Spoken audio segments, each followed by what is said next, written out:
قائدہ صاحب, thank you very much for joining me. It's always a pleasure to have you on my show. بہت شکریہ. ہیں کیسے آپ؟ ٹھیک ہو سر, الحمدللہ. وہ ایک شعر سنا رہے تھے مینوں نے, شعر تے سنا دیو. اتوں شروع کر دیں. بڑا مخمصے کی صورت ہے, کوئی شک نہیں ہے. میں حکومت میں بیٹھا ہوں, لیکن یقیناً بہت سارے چیلنجز ہیں, اور ان چیلنجز سے عہدہ برا ہونے کے لیے جتنی یکسوئی سے کوشش ہونی چاہیے ہو رہی ہے, لیکن شاید اور ضرورت ہے, اور سر جوڑنے کی ضرورت ہے, تب ہم ان حالات سے نکل سکتے ہیں. تو وہ شعر مجھے کسی دوست نے سنایا, کسی بڑے شاعر کا ہے کہ نظر آتی ہی نہیں صورت حالات کوئی, نظر آتی ہی نہیں صورت حالات کوئی, اب یہی صورت حالات نظر آتی ہے. واہ, میں اس کا مطلب ایسے تشریح کرنی شروع کرا تو بہت مطلب نکل آ گئے, بے شمار نکل سکتے ہیں.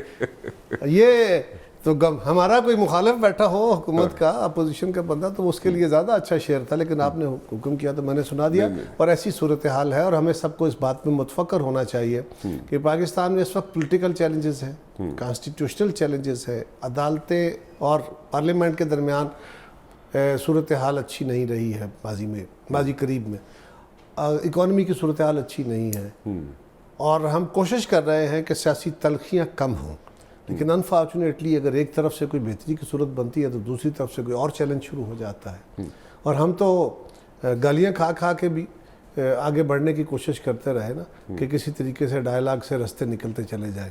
اور ہماری رانا صاحب سچی بات یہ ہے, پوری نیک نیتی سے یہ کوشش تھی, میری جماعت کی خاص طور پہ, حکومت کی بھی سب لوگ اس پہ آن بورڈ ہوئے, لیکن میری قیادت کی بڑی واضح کوشش تھی. بلاول صاحب نے یہ بڑے زور سے اپنی جماعت کو بھی اور اپنے اتحادیوں کو بھی اس بات پہ قائل کیا کہ ڈائلاگ کا رستہ کھلنا چاہیے. لوگ نہیں ماننے کو تیار تھے.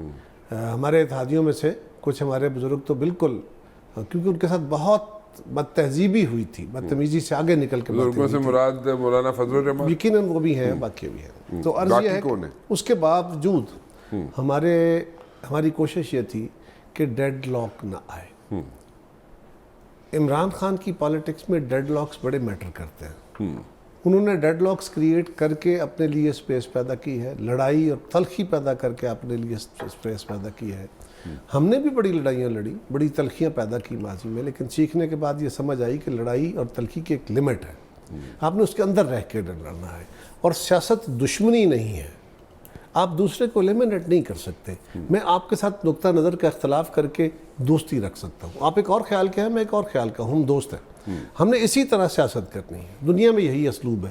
یہ جو ہمارے ہاں ہے نا, ہم مذہبی طور پہ, ثقافتی طور پہ خالی کھولی لوگ ہوتے ہیں بیسیکلی. ہم کوئی بڑے مدلل خیالات کے لوگ نہیں ہیں, اسی لیے لڑ پڑتے ہیں, کیونکہ جب آرگومنٹ موجود ہے پھر لڑائی نہیں ہوتی, گالی بھی نہیں نکل جاتی.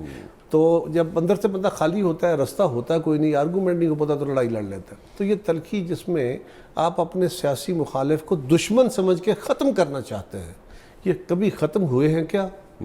اور ہمیں نے یہ سبق سیکھا تھا. اب بھی ہم نے کوشش کی, اس لیے کہ جب ڈیڈ لاک ہو جاتا ہے, جب آئینی طور پہ آگے بڑھنے کے رستے مسدود ہو جاتے ہیں, تو پھر آئینی رستے کم رہ جاتے ہیں. چلے میں اتنا ہی کہہ دیتا ہوں, اس سے زیادہ نہیں کہتا, کم رہ جاتے ہیں. ان حالات کا ہم شکار ہوئے پڑے. very careful with your words. I should be. میں کیونکہ گورنمنٹ کا حصہ ہوں, اب میرے بال بھی سفید ہو گئے ہیں, اور میں اپنی جماعت کی ترجمانی بھی کرتا ہوں, تو مجھے اب تھوڑا سا محتاط ہونے کی ضرورت ہے. چلیں, گڈ, فیئر اور سارا کچھ کہہ بھی نہیں دینا چاہیے نا. Fair enough. وہ کہتے ہیں نا کہ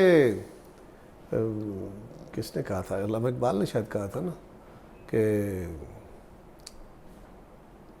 آنکھ جو کچھ دیکھتی ہے لب پہ آ سکتا نہیں, محو حیرت ہوں کہ دنیا کیا سے کیا ہو جائے گی.